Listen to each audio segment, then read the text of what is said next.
Hello, good morning everyone. কেমন আছো সবাই? নিশ্চয়ই আশা করি সবার সকাল খুব ভালো আছে। চলো আজকে তোমাদের সকালবেলা যে ব্রেকফাস্টটা বানাচ্ছি এটা হচ্ছে বাঙালির প্যানকেক। বাঙালিরও তো ইমোশন থাকতে পারে বলো, তো সেটাই হচ্ছে বাঙালির প্যানকেক। এটার মধ্যে আমি ব্যাটারটা করে নিয়েছি। এর মধ্যে আছে হচ্ছে ময়দা, সুজি, চিনি আর সামান্য নুন দিয়ে একটু একটু পাতলা একটু মোটা এরকম, মানে যাতে চামচের গায়ে লেগে থাকে এইভাবে ব্যাটারটা বানিয়ে নিয়েছি। দেন বানিয়ে নেওয়ার পর একে অল্প করে তেল দিচ্ছি।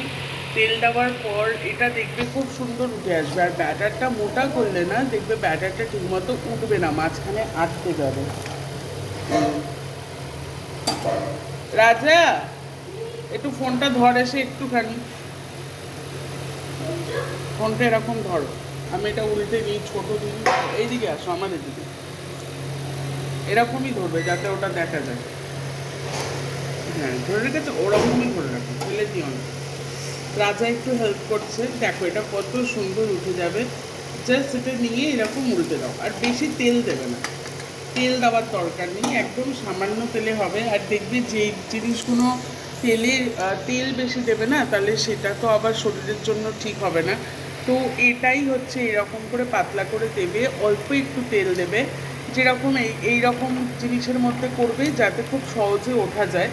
এটা হচ্ছে উল্টে দিলাম আমি। আর এটা হচ্ছে তার লাস্ট পজিশনটা, দেখো কেমন হয়েছে দেখতে। জানিও কিন্তু তোমাদের বাঙালির প্যানকেক কেমন হয়েছে। জাস্ট রেসিপিতে কি আছে, ময়দা, সুজি, নুন, চিনি, জাস্ট ইজি প্রসেসে এটা করে নাও।